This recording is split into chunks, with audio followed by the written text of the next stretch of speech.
buenas, soy Eleazar Cobos, experto en tecnologías CAD/CAE/CAM para la industrialización y estamos en el curso de diseño y análisis de piezas de plástico para moldes de inyección. En esta sesión quiero seguir con el flujo de trabajo habitual dentro de la herramienta, haciendo un repaso general sin profundizar, simplemente mostrando los ítems más importantes de cada paso. Y nos encontrábamos en el momento en que ya habíamos calculado la pieza y teníamos que analizar resultados. Vamos a mostrar el estado en el que se encontraba nuestro modelo. Ya teníamos en el gestor de tareas aquí los resultados, por el momento todos desactivados, y algo que para mucha gente se convierte en un terreno digamos inexplorado, pero que es muy importante, es todo lo que el área del log nos ha comunicado. De hecho, y quizá os sorprenda, en esta sesión no voy a estar la mayor parte del tiempo interactuando con los distintos dibujitos que se pueden encender si activo o clico cada uno de los estudios. Sé que os encantan esos dibujitos, pero primero es importante ser consciente de qué significa cada color o dato observado en estos trazados de resultados. Y eso creo que la mejor manera de hacerlo es profundizando en el log, que de hecho es mi recomendación. Yo lo que diría es que no temáis al log y le echéis siempre, antes de comenzar a navegar en los distintos resultados, un vistazo a los puntos más importantes de todo lo que se ha quedado registrado en este archivo de texto. Por ello, vamos a darle al área del log el espacio que se merece a la hora de analizar resultados. Y es que si estiro desde aquí, ya puedo ver con más claridad el texto de mi log. Subimos arriba del todo porque vamos a ir en orden, ¿vale? De arriba abajo y parándonos o deteniéndonos en aquellos puntos que considero importantes para revisar. Lo primero que me parece interesante es comentar un poquito acerca del solver. Si os dais cuenta, está utilizando el solver Couplet 3D. Este solver es el que únicamente podemos elegir en Autodesk Flow. Es un solver súper potente. Se incorporó, creo, allá por 2018 y viene un poco a sustituir al solver que utilizaba Autodesk Flow hasta ese momento, que era el Segregated 3D. El Segregated, perdonad mi inglés, es el que a día de hoy, creo que ya en la versión 2026-27, dejó de ser seleccionable. Ha habido un periodo de transición donde podías cambiar entre uno u otro, pero ya eso no es posible. Y creo que podría tener algún sentido utilizar el otro solver cuando objetivamente el Couplet 3D es mejor en todos los aspectos. Más eficiente, mejor resultado, más precisión. Pues simplemente pues a modo de un análisis forense de alguna pieza que viniese ya creada con ese solver inicial y que tú quisieses reproducir hoy en día, ¿vale? Creo que era el único sentido que podía tener usar ese solver. Como ya ni siquiera esa posibilidad existe, pues por el momento lo dejamos tal cual. El siguiente punto donde podemos detenernos es en el tipo de solucionador. Aquí le llama Stokes, que es una versión simplificada de las ecuaciones de Navier-Stokes. Entonces, básicamente lo que hace es despreciar los fenómenos de inercia. Así se simplifica mucho el cálculo y lo que es más importante, el tiempo. Y si os dais cuenta, aquí nos está recalcando, no se simulan los efectos de inercia ni de gravedad. El wall slip, ¿de acuerdo? Que es el deslizamiento de las capas del polímero por la pared del molde, tampoco se tiene en cuenta. Tened en cuenta que aquí se presupone que cuando el termoplástico toca el molde, esa capa de átomos se congela o se solidifica. Así que con todas estas simplificaciones se va a hacer el cálculo, pero yo creo que es adecuado porque estamos en una etapa inicial y además tened en cuenta que para lo que sería el fluido tan viscoso y normalmente laminar que estamos empleando al inyectar un polímero como el polipropileno, Estas simplificaciones no afectan significativamente al resultado final que hayamos hecho. Mejor dicho, que hayamos calculado. Pues bien, sigamos bajando porque aquí me quiero detener también en un punto que es importante, porque estos parámetros se pueden configurar dentro de las opciones del solver. De hecho, quizá para un estudio preliminar pueden ser un valor adecuado, pero en un estudio detallado donde quiero ver muy bien el comportamiento del flujo, habría que subir estos dos valores. Tened en cuenta que este valor va de 0 a 250 y que me determina cuántos pasos intermedios de los que se hayan calculado, porque calcular los calcula todos, pero solamente voy a poder visualizar los que se determinen por este valor. Si queréis os recuerdo dónde estaba ese dato, ¿vale? Vamos a darle a botón derecho sobre Process Setting y justo aquí tenemos las opciones avanzadas. De todo lo que puedo configurar, que lo iremos viendo en este curso punto por punto, voy a centrarme en los parámetros del solver. Y concretamente, aquí en intervalos, ¿de acuerdo? Los intervalos intermedios de resultados, yo puedo configurar esos valores con un número mayor, ¿de acuerdo?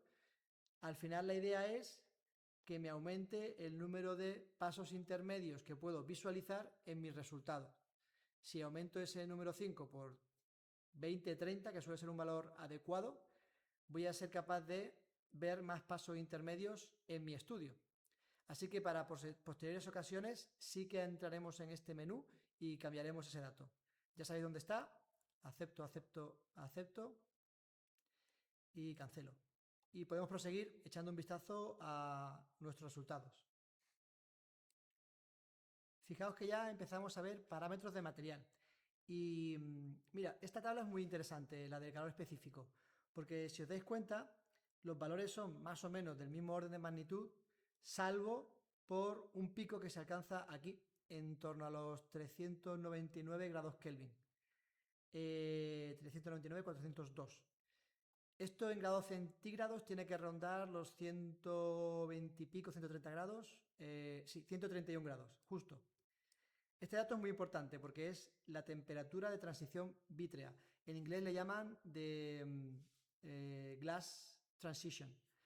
Esa glass transition es cuando el plástico cambia su estructura molecular, no cuando funde, sino cuando pasa de ser un semicristalino a ya pues un polígono, o sea, un polímero amorfo. Es cuando se pueden reconfigurar las cadenas del polímero dentro de su estructura atómica, ¿vale? Y es muy importante identificar en mi pieza que esa temperatura de transición vítrea suceda en un momento determinado que yo pueda localizar y que no se queden atrapadas dentro de la pieza como regiones desconectadas del bebedero o del punto de inyección, ¿vale? Porque eso puede provocar defectos como las vacuolas, que son vacíos dentro de nuestra pieza. Así que en inglés le llaman voids, lo digo porque nos vayamos familiarizando con los términos, ¿vale? Las vacuolas son los voids, que son un tipo de defecto que se debe tener en cuenta y contener. Voy a explicaros cómo poder tener eso en cuenta. Vamos a bajar un poquito el log y lo que voy a hacer es crearme, aquí en un estudio de temperatura, voy a mostrar la temperatura y la voy a animar, ¿vale? Para que tengamos un primer contacto con el visualizador de resultados de Molflow. Como veis, la dinámica es activo el estudio, se refresca en mi visor esos datos y para poder visualizar esta barra de herramientas os recomiendo que tengáis la pestaña Results activa. Puedo llegar a ella directamente desde la pestaña o desde el Home dándole aquí a Result. Y lo más que todo el mundo conoce es las animaciones características de Molflow. Si le doy al play, puedo ver a lo largo del tiempo cómo se produce el cambio en la temperatura de mi pieza. Pero a mí lo que más me interesa para relacionarlo con lo que estábamos estudiando, la temperatura de transición vítrea, es tener una región encapsulada donde yo sepa que toda esa capa de átomos o de moléculas del polígono están a la temperatura de transición vítrea. Para ello voy a duplicar este estudio, ¿vale? Botón derecho, New Plot, y voy a hacer un nuevo estudio de temperatura. ¿De acuerdo? Ahora aparecerá como temperatura 1, le cambiamos el nombre, os propongo TG, TG, Transition Glass, o GT, Glass Transition, ¿de acuerdo? Y con ese nuevo trazado, ahora mismo no cambia nada porque las condiciones del trazado son exactamente las mismas que tenía el estudio de temperatura, pero yo lo puedo modificar. Si le doy a botón derecho Properties, puedo hacer que me muestre no una selección sombreada, sino un contorno. Y que ese contorno no tenga un rango de valores, sino que realmente sea un único valor. Aquí voy a colocar el valor de 131 grados, que es el de transición vítrea. Y ahora, ¿qué estoy viendo? Estoy viendo el conjunto de átomos o moléculas que tienen esa temperatura en este instante, ¿vale? Al final del proceso de 37 segundos. Si le doy a play, veo cómo poco a poco se va recogiendo, ¿no? Vamos a ir paso a paso. Con estas dos flechitas puedo ir paso a paso. Primer momento, el polígono va llenando. Hasta aquí no hay nada interesante. Ya se ha llenado, ¿de acuerdo? Aquí es donde ya me interesa ir evaluando cómo se reduce el volumen a lo largo del tiempo. Fijaos que conforme pasan segundos, estamos en el 10, aquí ya prácticamente todo el volumen está solidificado y en el siguiente, perdón que le he dado al play, estamos en el 13 y en el siguiente aquí, en 17 segundos ya observo que mi pieza está solidificada y solamente me queda un núcleo caliente en la zona del sprue, de lo que sería el punto de inyección y la corredera. Es bueno que hayamos visto que el enfriamiento sucede desde el extremo de la pieza hacia el bebedero paulatinamente, es decir, no se ha quedado encerrado en mi pieza ningún volumen frío, caliente, que pueda generar una vacuola. Eso ya es un buen indicio. Pero es que aparte hemos identificado un punto muy importante, que es cuando mi pieza ya está solidificada y se puede separar del bebedero sin problemas. A partir del segundo 17, todo lo que resta de tiempo de ciclo quizá no sea del todo necesario, ¿de acuerdo? Y cuando estemos ya evaluando en fases posteriores optimizar esto, nos lo podemos plantear en base a este dato que acabamos de calcular. Así que, en principio, con esto ya tenemos un trazado de resultados que nos aporta información acerca de cómo optimizar nuestro tiempo de ciclo. Pues bien, vamos a volver a darle protagonismo a nuestro log. Seguimos inspeccionando los resultados que nos aporta el programa. Aquí nos habla del coeficiente de expansión térmica, vamos, el coeficiente de contracción del material. Vemos que es anisotrópico porque tiene dos direcciones donde cada una tiene un valor distinto. Y por aquí ya comenzamos con los parámetros del proceso, ¿de acuerdo? Esto es importante porque son los parámetros con los que se supone que está definida nuestra máquina. Aquí estamos haciendo un estudio inicial donde no hemos prestado atención a qué máquina queremos parecernos, pero en el mundo real este dato es conocido. Siempre va a haber una máquina de inyección del cual conozcamos la temperatura máxima de inyección. Aquí viene expresado de una forma un poco peregrina, pero bueno, 1,8 por 10 elevado a 2 son 180 megapascales, ¿de acuerdo? Y lo mismo, la fuerza de cierre, el clamping force de nuestra máquina es 7 por 10 elevado a 3, es decir, 700, ¿no? 700 megapascales. ¿Esto qué me hace poder asegurar? Que mi máquina tiene un límite máximo de presión de inyección y también un límite máximo a la hora de cerrar el molde. Entonces, ¿qué puedo analizar de una pieza inicialmente y que podríamos llamar los números gordos para estar seguro de que estamos en un rango de trabajo válido? Oye, pues si mi máquina es capaz de alimentar o de inyectar a la presión que requiere la pieza y también de sostener el molde para que no se abra durante el proceso de inyección y aparezcan las nada deseadas rebabas en torno a la línea de partición, ¿de acuerdo? Entonces os propongo lo siguiente. Vamos a hacer un análisis analítico, ¿vale? Valga la redundancia. Es decir, vamos a calcular a manubrio cuál sería la presión máxima de mi molde y si está en un rango razonable del porcentaje necesario para inyectar esta pieza. Tomemos un poco nota de lo que ya hemos descubierto, ¿de acuerdo? Sabemos que en principio la presión de mi máquina, ¿de acuerdo? La máxima es igual a 180 megapascales. ¿Qué me queda por descubrir? ¿Cuál es la presión de mi pieza? ¿Vale? La presión de la simulación, la que me da la simulación. Cuando tenga el dato, los podré relacionar. ¿Cómo? Pues diré, oye, si mi presión de simulación la divido entre la presión de mi máquina y lo multiplico por 100, obtendré un porcentaje, ¿de acuerdo? De el uso que estoy haciendo de la potencia de inyección de mi máquina. Vamos a volver a nuestro estudio para obtener el dato que nos falta, que es la presión de simulación.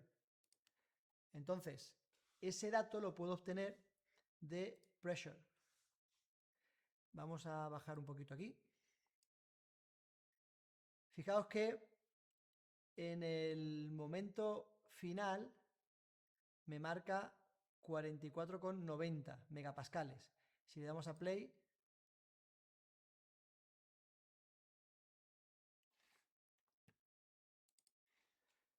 y lo que podemos observar, si yo hago un zoom un poco más lejano, así, que se vea el punto de inyección. Aquí. Así. Vamos a hacer paso a paso. ¿Veis que los valores más grandes se suelen alcanzar en torno al punto de inyección?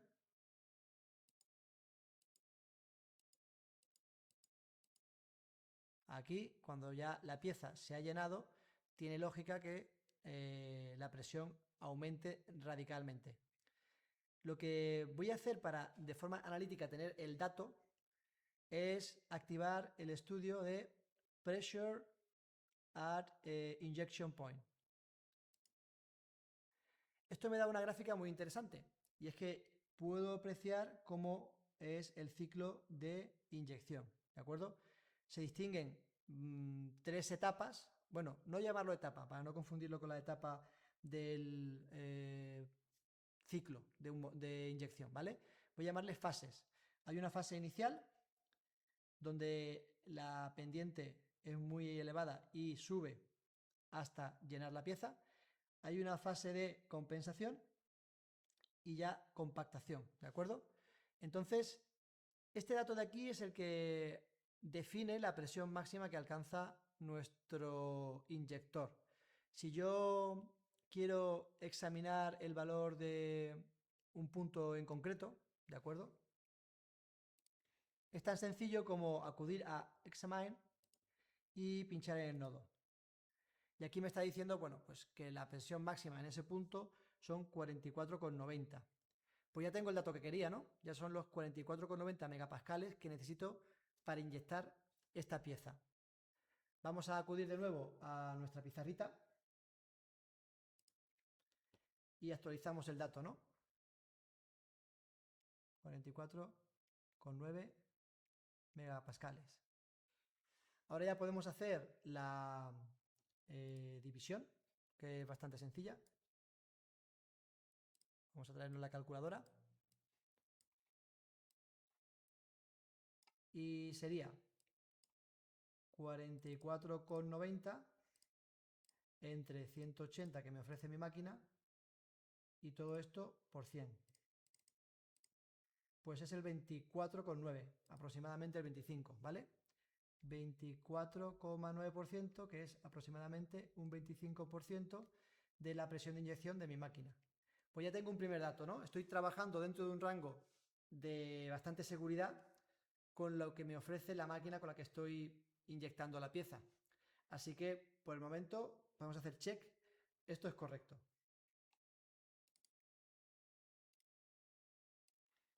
Seguimos pues avanzando en el análisis de nuestros resultados de inyección. Vamos a darle otra vez protagonismo al log.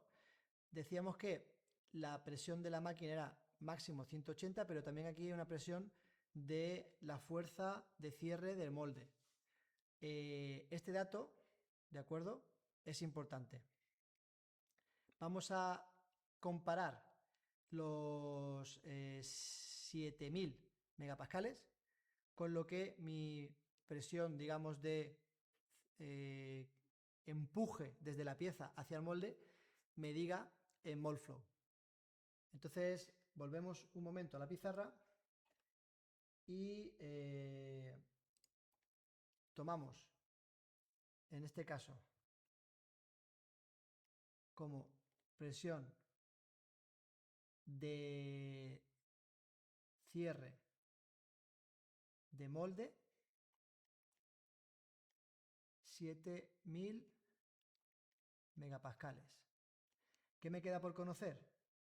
La presión del clamping force, ¿no?, que es el estudio en el que vamos a profundizar justo ahora. Vale, pues volvemos a mole flow, en este caso para trazar la clamp force XY. Y aquí la tenemos, ¿de acuerdo? Tenemos que dirigirnos a examinar el punto más alto, creo que es este, 205, 34 toneladas. 34,39, 34,25, este. ¿De acuerdo? La coordenada de la Y es la que me indica la presión, ¿vale? La X es el tiempo, el momento en el que se alcanza. Entonces tengo 34,39 toneladas. Pero claro, es que al darnos esa fuerza, perdón, ese dato en toneladas, nos están haciendo trabajar un poquito, porque no me dan directamente una presión de cierre. Así que tengo yo que convertirla, volvamos a la pizarra, en un dato que me sea útil. Yo sé que esto ahora mismo es desconocido. Lo que sí sé es que tengo en toneladas métricas, ¿de acuerdo?, 34,39. Y bueno, todos sabemos que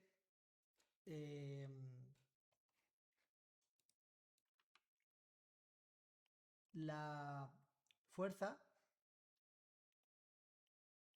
es igual a, perdón, la presión es igual a la fuerza entre el área. Si paso mis toneladas métricas a newtons, multiplicándolo por la aceleración de la gravedad, ¿vale?, esto es igual a 34,39, ¿de acuerdo?, por 9,8. Las unidades de las toneladas son masa, kilogramos, y las de la aceleración son metros partido segundo, ¿vale? Entonces al final, con esto, haciendo una sencilla cuenta, 34 39,0, ¿vale? 34.390 kilos por 9,8 igual 337.022. Estos son newtons. Ahora sí ya tengo un dato que puedo introducir en mi... Aquí, ¿no? A ver si llego. Ahora sí. ¿De acuerdo? En mi fórmula. El área es algo que geométricamente puedo describir. Podría utilizar una simplificación de las caras rectangulares que forman esa pieza, pero es que por suerte Molflow me da ese dato exacto. ¿De acuerdo? Si nos dirigimos de nuevo a nuestro Molflow, en análisis de malla, que está un poquito más abajo, en nuestro... Después volveremos arriba, pero quiero ver el Mesh Analysis, a ver... Mesh Type, aquí. Tengo los tetraedros, el número, volumen para ser llenado.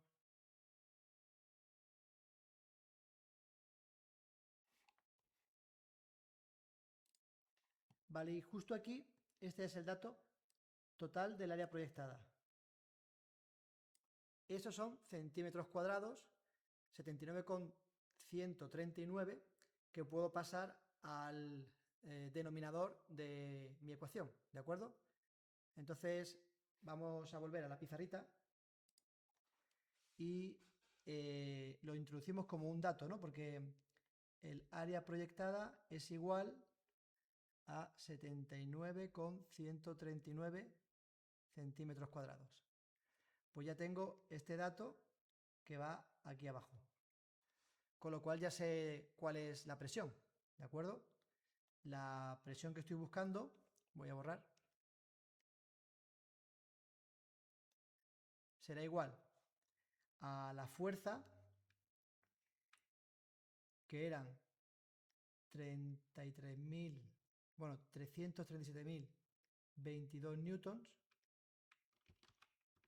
así, entre el área, que es 79,139 centímetros cuadrados. ¿De acuerdo? Si pasamos el dato del área a metros cuadrados para utilizar las unidades del sistema internacional, pues tendríamos que esto se nos quedaría 1, 2, 3, 4, ¿vale? 7,9, bueno, 13, bueno, voy a poner 14 por 10 elevado a menos 3, ¿de acuerdo? Y arriba 337.022 newton. Hagamos esa pequeña cuenta matemática con la calculadora.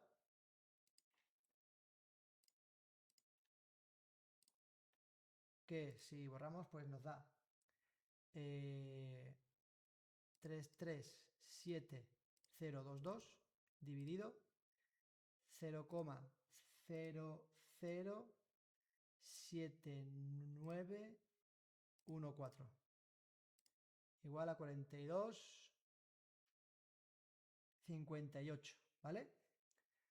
48.585.000 pascales, que si lo pasamos a megapascales pues son 42,5, ¿vale? 42,58. Entonces serían, me lo llevo aquí, igual, 42,58 megapascales. Este es el dato que debo comparar con este. Entonces, si la presión de mi clamping force la comparo con la presión de mi, en este caso le llamé cierre de molde de la máquina, ¿de acuerdo? Es 7.000 entre 42,58, que es ridículo, ¿verdad? Es un porcentaje muy pequeño. Voy a guardarlo en la memoria y 7000. Lo divido por la memoria y me da por 100,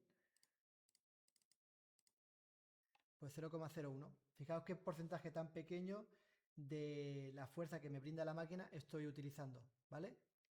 El 0,01%.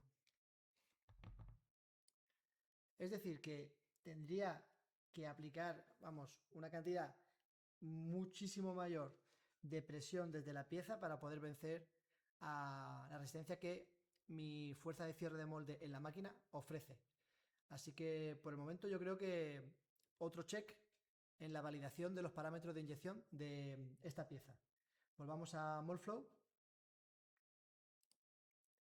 porque tenemos que seguir analizando nuestro documento de log.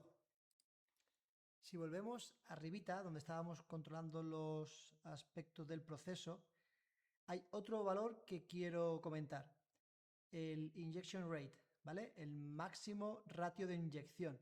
Esto digamos que sería cuánto plástico es capaz de meter por segundo mi inyectora a través de la boquilla del molde. Bueno, de la inyectora, mejor dicho. Entonces, él lo estima en 5000 centímetros cúbicos por segundo. ¿Qué pasa? Que si mi pieza en algún momento demanda más volumen del que mi máquina puede suministrar, va a haber vacío dentro de la pieza. No quiero que eso suceda. Entonces tenemos que analizar también ese injection rate. Creo que podemos volver a la pizarrita para anotar, bueno, el injection rate de la máquina es igual a 5000, no me gusta ese cero, 5000 centímetros cúbicos por segundo. Vamos a ver el injection rate de la simulación, ¿de acuerdo? Hay que sacar ese dato. Y el caso es que ese dato, volviendo a Moldflow, no se puede obtener directamente de un estudio o de un trazado de resultados. Pero lo puedo calcular porque pensando que es el ratio de inyección, al final es a la velocidad a la que lleno un volumen determinado. Entonces lo que tengo que consultar de mi pieza es qué tiempo tardo en llenar la pieza y qué volumen ocupa mi pieza. El volumen de la pieza lo puedo sacar casi de forma directa de los parámetros de malla. Aquí en los parámetros de estos de la máquina, pero más abajo sí que tengo lo del modelo, ¿de acuerdo? Aquí puedo distinguir entre el volumen de todo lo que hay generado en 3D, que es la pieza y el canal de colada, o solamente los elementos, digamos, del bebedero o los tetraedros que se generaron para la pieza. Lo ideal es tener el completo, ¿vale? 73,36 centímetros cúbicos, que es lo que tiene que llenar. Vamos a anotar ese dato en nuestra pizarrita porque es importante, ¿de acuerdo? Aquí tenemos que el volumen de la simulación es 73,36 centímetros cúbicos, ¿de acuerdo? ¿Qué me queda por saber? Pues necesito saber, en este caso, el tiempo de la simulación, pero solamente el de llenar la pieza, no el de compactar y llegar al final del ciclo. Eso lo puedo ver claramente si volvemos a Moldflow y nos vamos a Fill Time, tiempo de llenado. Aquí ya me está dando una pista que es 1,45. ¿De acuerdo? Este dato es el que el programa ha calculado en el que por completo se llena mi pieza. Pero también puedo llegar a él echando un vistazo al log. Si bajo aquí en la fase de llenado, fijaos que hay el volumen que se va llenando, va creciendo, creciendo, creciendo, hasta que llega un momento en que se detiene. Y aquí Otra cosa que curiosa es que se van acortando los pasos o las iteraciones de el proceso de cálculo, ¿vale? Aquí él llega a lo que denomina el automatic switchover, entre volumen y presión, volume pressure switchover. Este punto es súper importante porque es el momento en que nuestra máquina deja de controlar el proceso de inyección por avance del usillo y empieza a controlarlo por la presión que debe ser constante, ¿de acuerdo? Esto se hace durante la fase de compactación, presurización y compactación. Entonces, en la fase de llenado, el usillo avanza a una velocidad constante. Después, lo que me importa no es la velocidad constante de la presión, del avance del usillo, sino mantener constante la presión. Con lo cual, ya hemos descubierto un parámetro súper interesante, que es el momento del switchover, y que sucede a 1,45. Y encima nos vale para calcular el ratio de inyección de esa pieza. Volvamos a la pizarra y en este caso el tiempo hemos dicho que era 1,45 4 segundos. Entonces, de aquí me sale que dividiendo los centímetros cúbicos, que son 73,36, entre el tiempo, 1,454, pues tengo mi ratio de inyección, ¿no? Que es 50, se me ha olvidado los decimales, con 45. 50,45 centímetros cúbicos por segundo. Que si lo pongo en relación con el otro, el IPS partido el IRM será igual, en este caso, a, esto lo memorizo, no, este es el IPS, con lo cual lo divido directamente por los 1, 2, 3, 5000. De nuevo, y lo multiplico por 100, por 100.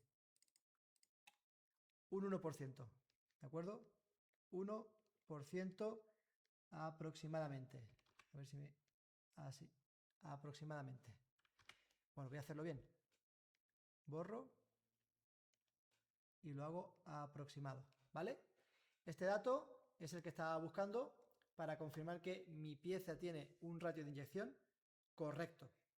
Con lo cual, podemos decir que hemos hecho 3 checks respecto de los parámetros de mi máquina. Tenemos que la presión que ofrece la máquina es sobradamente alta para poder inyectar la pieza. Tenemos que la presión con la que se cierra el molde es sobradamente alto como para impedir que éste se abra durante el llenado. Y tenemos que el ratio de inyección o el volumen que pasa a través de la boquilla va a ser siempre suficiente para suministrar plástico y que no haya vacíos dentro de mi pieza. Yo creo que como análisis inicial está bastante bien lo que acabamos de extraer, digamos, de los resultados. Todo va cumpliendo y ya tenemos algunas formulillas muy básicas. No os podéis quejar, ¿eh? Todavía no hemos empezado con derivadas ni integrales. Son formulillas que se pueden resolver prácticamente con una calculadora Casio y que ya nos están indicando que vamos por buen camino. Vamos a hacer aquí un stop en la sesión de hoy y os emplazo a una futura sesión en la que, por supuesto, seguiremos profundizando en todo lo que tiene que ver con descubrir nuevos trazados, estudios y análisis de Autodesk Moldflow. Como siempre digo, gracias por escucharme, espero que hayas aprendido algo que te resulte útil e interesante para tu día a día y nos vemos en la siguiente sesión. Hasta entonces, que fluya el conocimiento.